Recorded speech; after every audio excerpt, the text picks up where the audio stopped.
الصبح بدا من طلعته. جناب عثمان غنی بہت بڑے امیر تھے، بہت بڑے امیر المومنین تھے، لاکھوں مربع میل پہ حکومت تھی.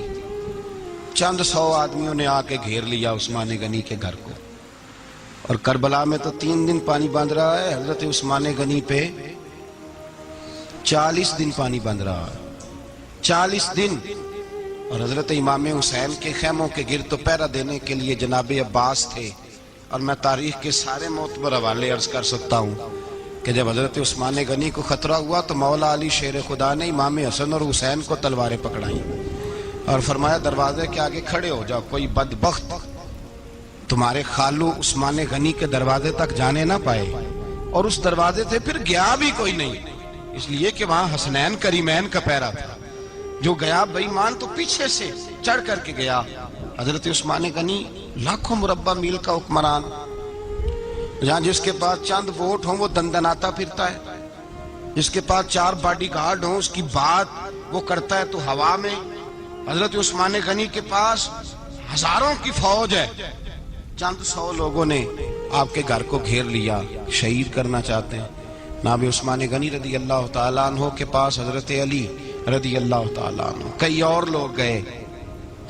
کہا عثمان 3 باتیں ہیں، یا تو ہمیں اجازت دو، یا تو تم تھوڑی دیر کے لیے خلافت چھوڑ دو، حکومت چھوڑ دو، چند دنوں کے لیے کسی اور کو امیر بناؤ.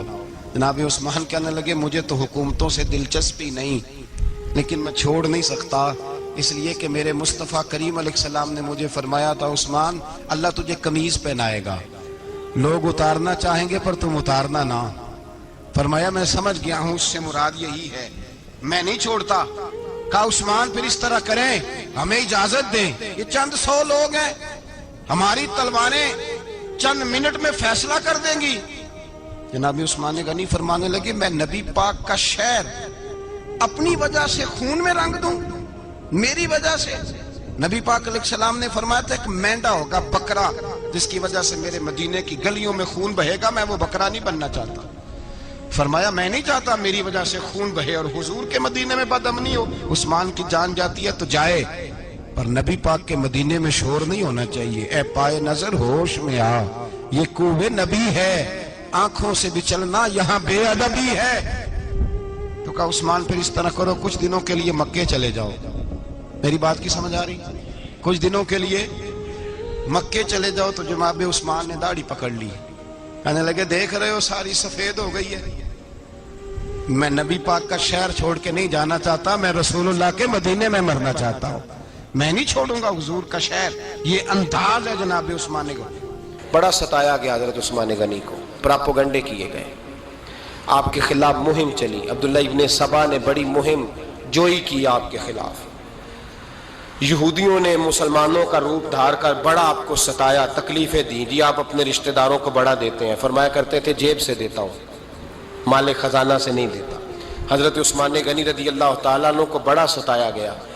یہ وہ واحد ہستی ہے حضرت عثمان غنی، انہوں نے شہادت قبول کر لی لیکن تلوار نہیں چلنے دی، لوگوں کو ایک دوسرے کے گلے نہیں کاٹنے دی. وہ شخصیت ہے حضرت عثمان غنی کی، لیکن بڑا ستایا گیا، بڑا پراپوگنڈا. مجھے بتائیے اس کے بارے میں اللہ قرآن کی آیتیں نازل کر دے، اور جس کے بارے میں مصطفیٰ کریم ایک بار نہیں 3 بار جنت کی بشارت عطا کر دے. کوئی بندہ ہمیں تاریخ بتائے، حوالے دے، کہانیاں سنائے تو ہم اس کی کہانیاں دیکھیں گے یا نبی پاک کا فرمان دیکھیں گے؟ بولیں، جا کے بولیں، جا کے. کسی کہانی پر کبھی بھی کان، بس ایک حدیث میں نے بڑی دفعہ سنائی ہے، پھر سناتا ہوں، ترمذی میں ہے. نبی پاک جنازگاہ تک گئے جنازہ پڑھنے، یا رسول اللہ فلاں آدمی انتقال کر گیا، جنازگاہ تک تشریف لے گئے جنازہ پڑھانے، لیکن جنازگاہ تک پہنچ کر محبوب نے فرمایا اس کا جنازہ نہیں پڑھانا. یا رسول اللہ کیوں؟ فرمایا اس لیے کہ یہ عثمان غنی سے بغض رکھتا تھا. نبی پاک سید عالم صلی اللہ تعالی علیہ وآلہ وسلم نے خود اپنی زبان مبارکہ سے ترمذی شریف میں حدیث موجود ہے کہ نبی پاک صلی اللہ علیہ وسلم احد پر گئے تو احد کانپنے لگا. تو حضور نے فرمایا احد ٹھہر جا، تیرے اوپر ایک نبی، ایک صدیق اور 2 شہید موجود ہیں. تو تو وہ دو شہید کون تھے؟ ایک حضرت عمر فاروق، ایک حضرت عثمان غنی رضی اللہ تعالی۔ خود حضور نے فرمایا حضرت عثمان غنی کی جو نانی ہے نا، یہ نبی پاک کی سگی پھوپھی ہیں۔ حضرت عثمان غنی رضی اللہ تعالیٰ عنہ کی جو نانی ہیں وہ حضور کی سگی پھوپھی ہیں۔ یہ چوتھی پانچویں نسل میں جا کے اللہ کے رسول صلی اللہ علیہ وسلم کا خاندان ہی بنتا ہے۔ اللہ کے محبوب علیہ السلام کی 4 بیٹیاں تھیں، اور چاروں کی چاروں حضرت خدیجۃ الکبریٰ رضی اللہ تعالیٰ عنہ کے بطن سے پیدا ہوئی تھی۔ 4 بیٹیاں۔ حضور صلی اللہ علیہ وسلم نے پہلے اپنی بیٹی حضرت رقیہ کا نکاح حضرت عثمان غنی رضی اللہ تعالیٰ عنہ کے ساتھ فرمایا، ان کا انتقال ہو گیا تو محبوب نے دوسری صاحبزادی جناب ام کلثوم رضی اللہ تعالیٰ عنہ کا نکاح حضرت عثمان غنی کے ساتھ فرما دیا۔ 2 شہزادیاں، 2 بیٹیاں۔ یہ جو کہا جاتا ہے نا عثمان ذو النورین، عثمان ذو النورین کا مطلب ہے 2 نوروں والا۔ 2 کچھ بادشاہ قسم کے لوگ ہیں، بیٹیوں کو نور مانتے ہیں، باپ کو نہیں مانتے۔ نبی پاک کی دونوں بیٹیوں کو نور مانتے ہیں، لیکن ان کے والد نبی پاک صلی اللہ علیہ وسلم کے بارے میں باتیں گول کر جاتے ہیں۔ 2 بیٹیاں نکاح میں آئیں تو کیا لقب ہوا؟ عثمان۔ اور مزے کی بات یہ ہے کہ حضرت عثمان کو ذو النورین مولا علی شیر خدا کہا کرتے تھے۔ حضرت علی کہا کرتے تھے عثمان تو ذو النورین ہے، 2 نوروں والا۔ بریلی کے امام فرمانے لگے تیری نسل پاک میں ہے بچہ بچہ نور کا، تو ہے نے نور تیرا سب گھرانہ نور کا۔ اور کہنے لگے نور کی سرکار سے پایا دوشالہ نور کا، نور کی سرکار سے پایا دوشالہ نور کا، ہو مبارک تجھ کو ذو النورین جوڑا نور کا۔ مبارک دے رہے ہیں دوسری شادی پر، کہتے ہیں ہو مبارک تجھ کو ذو النورین جوڑا نور کا۔ تو حضرت عثمان غنی رضی اللہ تعالیٰ عنہ 4 5ویں مسلمان ہیں۔ حضرت ابو بکر صدیق رضی اللہ تعالیٰ عنہ تاجر تھے، تاجروں سے ان کی دوستی تھی۔ حضرت عثمان غنی بھی تاجر تھے، تو جناب سیدنا ابو بکر صدیق نے انہیں تبلیغ کی تو وہ مسلمان ہو گئے۔ جب کلمہ پڑھا تو چچا نے باندھ دیا گھر کے اندر، کئی دن باندھے رکھا، کہنے لگا دین چھوڑنا پڑے گا۔ تو آپ نے فرمایا وہ تو جگہ ہی ایسی ہے جو ایک دفعہ گیا ہے دوبارہ چھوڑ سکتا ہی نہیں، ہو ہی نہیں سکتا۔ حضرت عثمان غنی سابقون الاولون میں سے ہیں، ابتدائی لوگوں میں سے۔ ان کی زندگی کے بڑے حسین واقعات ہیں، آپ جانتے ہیں۔ میں 2-3 باتیں صرف ان کی حوالے سے عرض کروں گا۔ ہر آدمی میں ہر صلاحیت ہوتی ہے، لیکن کچھ چیزوں کا غلبہ ہوتا ہے، کچھ چیزوں کا غلبہ ہوتا ہے۔ حضرت عثمان غنی میں 2-3 چیزوں کا بڑا غلبہ تھا۔ سخی تھے تو دریا سے بھی زیادہ سخاوت فرماتے تھے۔ مالاں والے سخی نہیں ہوندے تے سخیاں کل مال نہیں ہوندا، ایتھے اوتھے دوویں جہانی سخی کنگال نہیں ہوندا۔ حضرت عثمان غنی رضی اللہ تعالیٰ عنہ بہت بڑے سخی تھے، اتنے بڑے تھے کہ غنی کہہ دیا اللہ کے رسول نے۔ عثمان غنی تھے، ہر وقت ہی سخاوت، ہر وقت ہی سخاوت۔ اللہ کے رسول صلی اللہ تعالیٰ علیہ وسلم نماز پڑھ کے نکلے، جنت البقیع والی جگہ حضور کو پسند آ گئی۔ فرمایا کچھ صحابہ آتے ہیں یہاں تو انہیں سواریاں کھڑی کرنے کا مسئلہ ہے۔ آج کل نہیں مسئلہ ہوتا پارکنگ کا، اس زمانے میں اونٹ گھوڑے باندھنے کے لیے حویلی چاہیے تھی۔ تو حضور علیہ السلام آ کے بیٹھے تو فرمایا جگہ بڑی اچھی ہے، کبھی مل جائے نا تو صحابہ کو سواریاں باندھنے کے لیے اچھی رہے گی۔ عثمان پیچھے بیٹھے تھے، وہیں سے گردن جھکائی اور پیچھے سے نکل گئے۔ حضور نے فرمایا ادھر آؤ، کہاں جا رہے ہو؟ کہا یا رسول اللہ جو جگہ آپ نے کہی ہے میں دیکھنے جا رہا ہوں۔ تو حضرت عثمان غنی دیکھنے گئے، جب واپس پلٹے تو میرے کریم نے فرمایا عثمان دیکھ آئے ہو، دیکھ آئے ہو، دیکھ آئے ہو۔ عرض کی محبوبہ دیکھنی کیا تھی، تجھے پسند آئی تھی، میں خرید آیا ہوں، خرید آیا ہوں۔ دیکھنا آنا جانا یہ تو وہاں ہوتا ہے جہاں سودے بازی ہو۔ رنگے چمن پسند نہ پھولوں کی بو پسند، ہم کو ہے وہ پسند جسے آئے تو پسند۔ بات ختم ہو گئی، آپ کو پسند آئی تھی میں نے خرید لی۔ میرے رسول پاک صلی اللہ علیہ وسلم کے ساتھ پتہ نہیں لوگ کہاں بیٹھ کے دین پڑھتے ہیں، اختلاف ثابت کرتے ہیں۔ جو جگہ مصطفیٰ کو پسند آئی، عثمان نے خریدی. اس جگہ پہ سیدہ فاطمہ الزہرا کا مزار بنا ہوا ہے. اس جگہ بی بی پاک کا مزار ہے جو حضرت سیدنا عثمان غنی کی خریدی ہوئی ہے. اس کا مطلب ہے یہ جگہ مصطفیٰ کا بھی پسندیدہ ہے، اہل بیت کی بھی پسندیدہ ہے. حضرت عثمان غنی کا مزاج ہے. حضور اعلان کر رہے تھے، اس کا مطلب ہے چندے کا اعلان کرنا بھی نبی پاک کی سنت ہے. اس لیے ہم بھی کبھی کبھی یہ سنت ادا کر لیتے ہیں. چندے کا حضور نے اعلان کیا. جیش اسرا کے لیے بہت بڑا لشکر جانا تھا. فرمایا اٹھو بھئی حصہ ڈالو. حضرت عثمان نے دائیں بائیں دیکھا، کتنے بہت زیادہ سپاہیوں کے لیے بہت زیادہ سامان چاہیے. قحط کا زمانہ ہے. جناب عثمان اٹھے کا یا رسول اللہ 100 فوجیوں کا خرچہ، ان کا گھوڑا بھی دوں گا، گھوڑے پر رکھنے کے لیے یا رسول اللہ صلی اللہ علیہ وسلم جو کجاوا ہوتا ہے، کاٹھی ہوتی ہے، وہ بھی میری، فوجی کی وردی بھی میری، اور جب تک واپس آئے گا تب تک سارا کھانے کا خرچہ بھی میرا. نبی پاک صلی اللہ علیہ وسلم مسکرائے. فرمایا عثمان اللہ تجھ سے راضی ہو. تھوڑی دیر کے بعد فرمایا پھر اٹھو بھائی. دائیں بائیں دیکھا، کوئی اٹھا ہی نہیں. حضرت عثمان پھر کھڑے ہو گئے. کہا حضور 100 میرا اور شامل کر لیں. نبی پاک نے پھر اعلان کیا. حضرت عثمان کہتے ہیں میرے نا دل کو کچھ ہوتا تھا. پھر اٹھے.